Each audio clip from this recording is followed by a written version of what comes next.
Dr. Amara Thompson, a seasoned physician, ended her grueling night shift at St. Mary's Hospital in Jackson, Mississippi, at 7 a.m.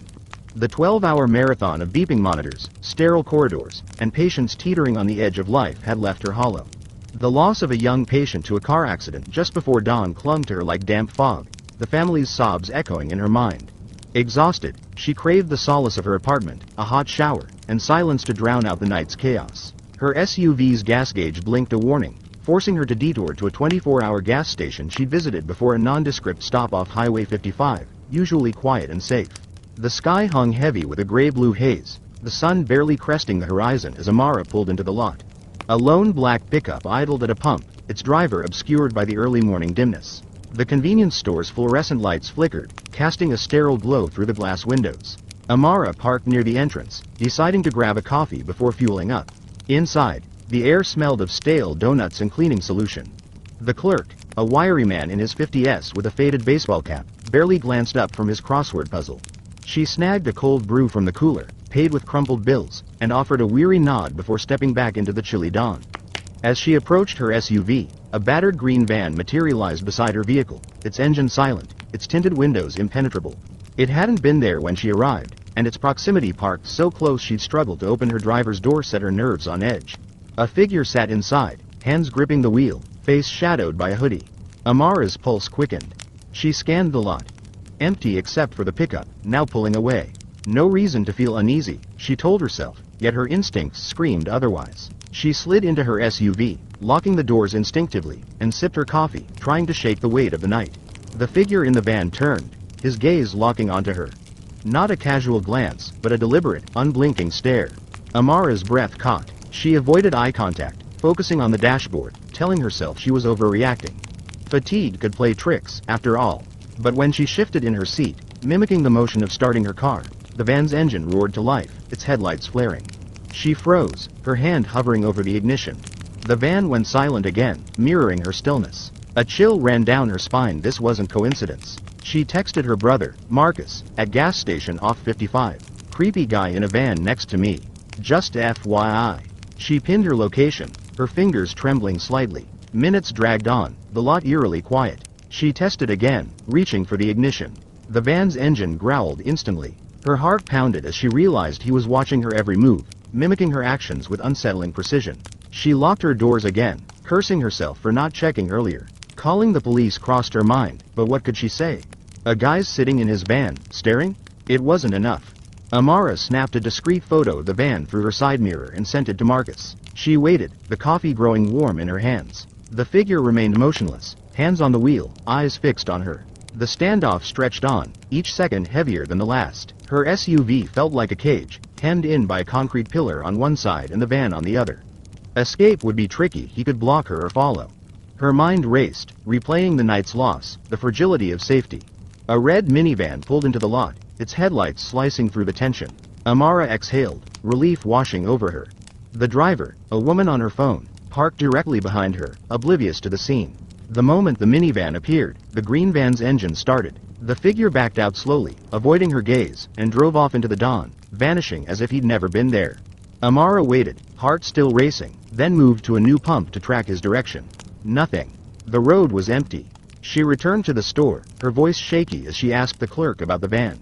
He shrugged, barely looking up. Green Dodge? Seen it before. Guy just sits there, never comes in. Weird, but this is Jackson. Amara drove home, one eye on the rearview mirror, the van's shadow lingering in her mind. She never used that station again, opting to coast on fumes rather than risk another encounter. Whatever you wanted, she'd escaped it and she intended to keep it that way.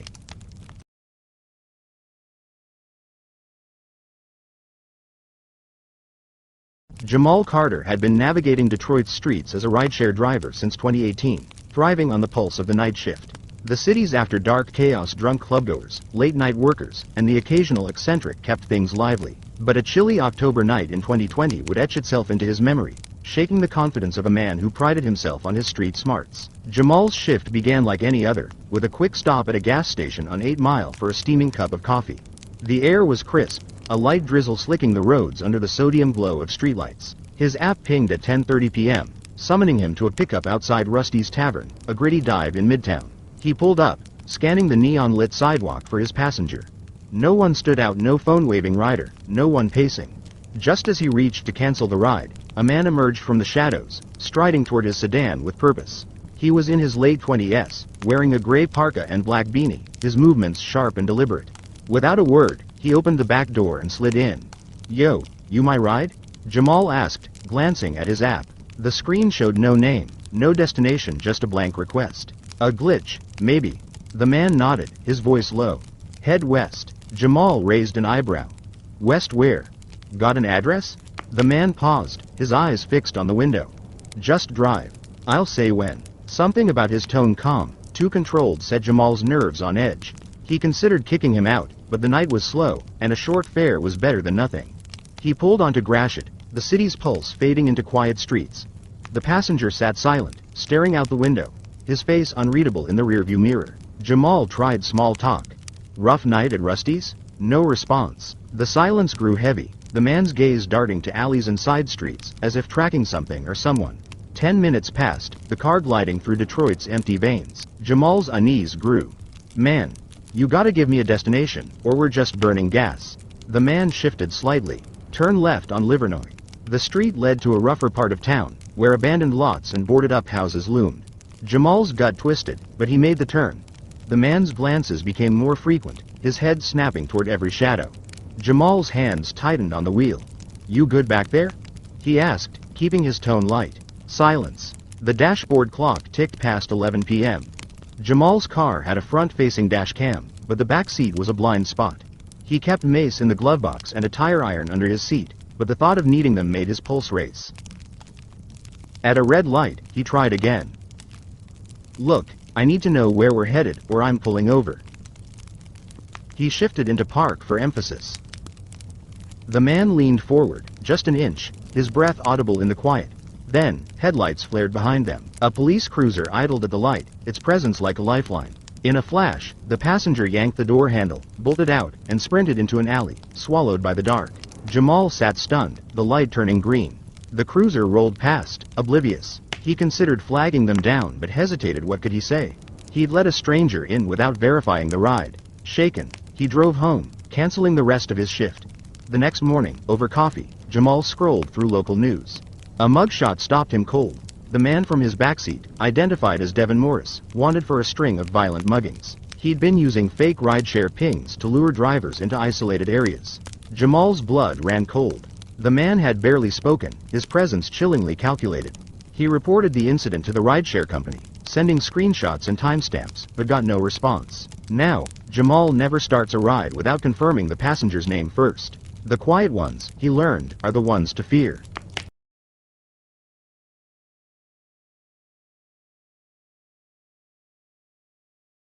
Lila Nguyen, a 22-year-old biology major, was driving home to Asheville after her junior year finals at UNC Charlotte. The Blue Ridge Mountains loomed under a twilight sky, casting a purple-gray veil over the winding roads. Her beat-up Honda Civic, stuffed with textbooks and snack wrappers, hummed along Highway 276, a scenic route she'd chosen to clear her mind. The windows were cracked, the radio a soft murmur, and the curves of the road felt like a gentle escape from exam stress. As she rounded a bend, her headlights caught a figure on the shoulder. A young woman, maybe 20, standing motionless, arms raised in a half-wave, tears glinting on her cheeks. Lila's heart lurched. She slowed, pulling over just ahead, and lowered the passenger window. "You okay?" she called.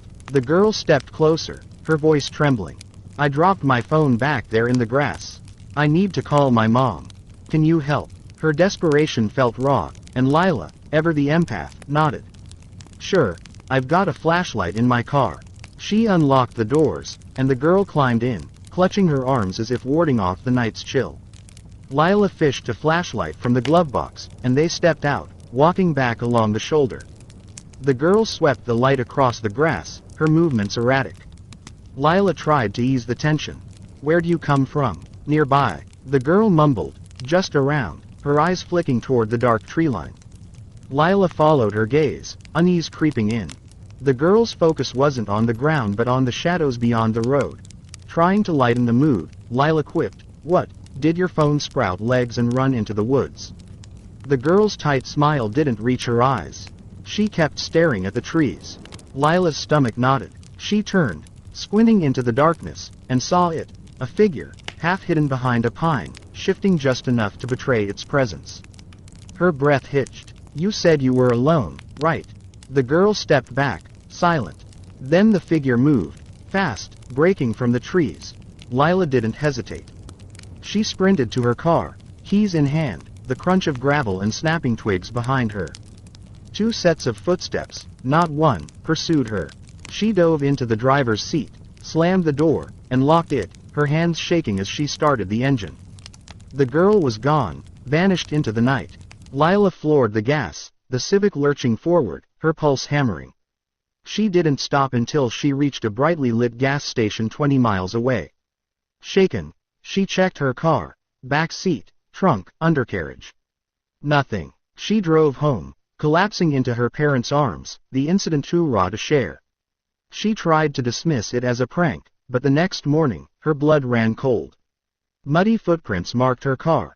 Small, barefoot ones on the passenger side, and larger, heavy boot prints by the driver's door. They weren't hers. Lila stared, her mind racing, but no answers came. She avoids Highway 276 now, the memory of those shadows too vivid to face.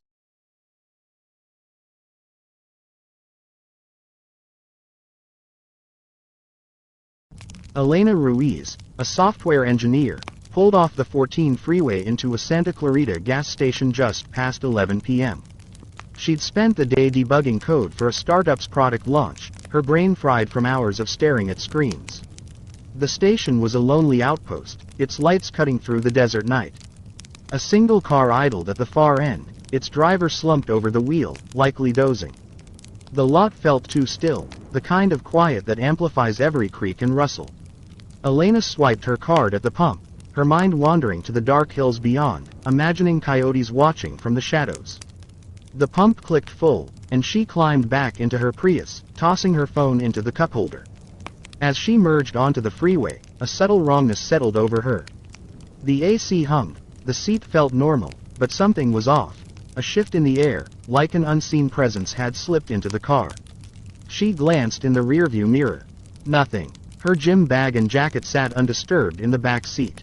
Her fingers brushed her phone, but she didn't pick it up. She kept driving, trying to rationalize the feeling. Maybe it was exhaustion, or the flicker of headlights behind her. Then the AC's hum changed, the airflow shifting in the back.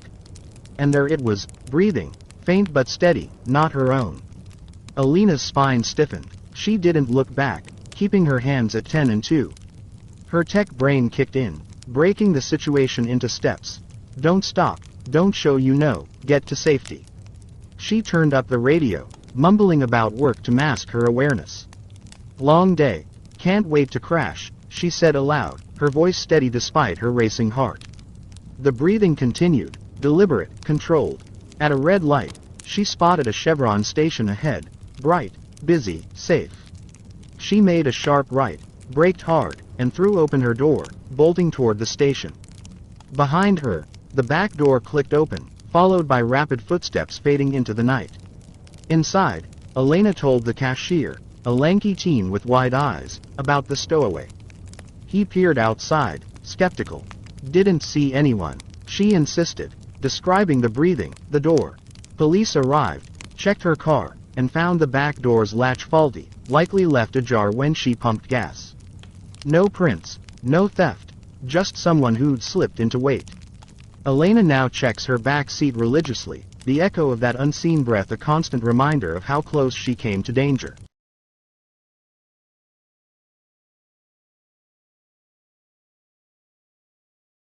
Travis Monroe, a freelance photographer, was driving from Tulsa to Amarillo at 1:30 a.m., his Jeep filled with camera gear and a playlist of alt-rock.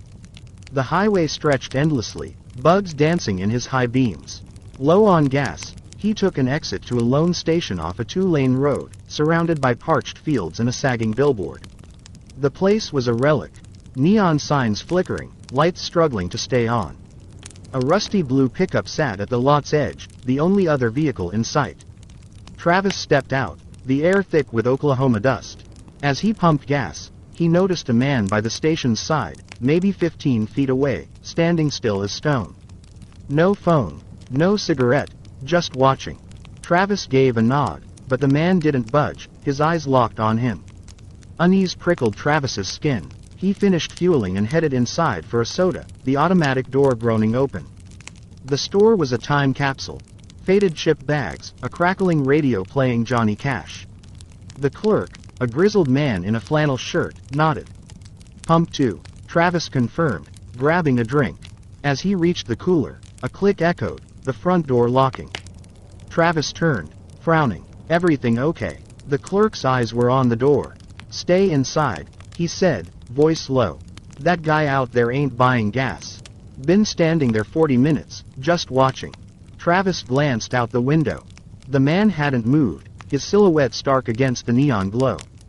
"Maybe he's waiting for someone," Travis offered, nerves tightening. The clerk shook his head. "No car. Same thing happened 2 nights ago.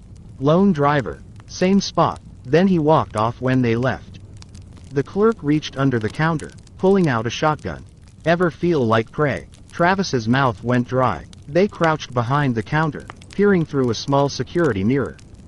The man stood frozen, hands at his sides. Then, a tap, not a knock, sounded at the door. Travis peeked through the shelves. The man pressed a hand against the glass, scanning inside, his head tilted. The door rattled as he tested the handle. The clerk gripped the shotgun, not aiming, just ready. Seconds stretched into eternity. Finally, the man stepped back, glanced around, and walked off, vanishing behind the building. No engine, no headlights, just gone. The clerk waited for the sheriff, who arrived 20 minutes later. Travis gave a vague statement, the encounter too surreal to articulate. The clerk handed him a coffee. "Trust your gut. If a place feels off, keep driving." Travis left, windows up, eyes on the rearview, the watcher's gaze burned into his memory. He called the station a week later to thank the clerk. No answer.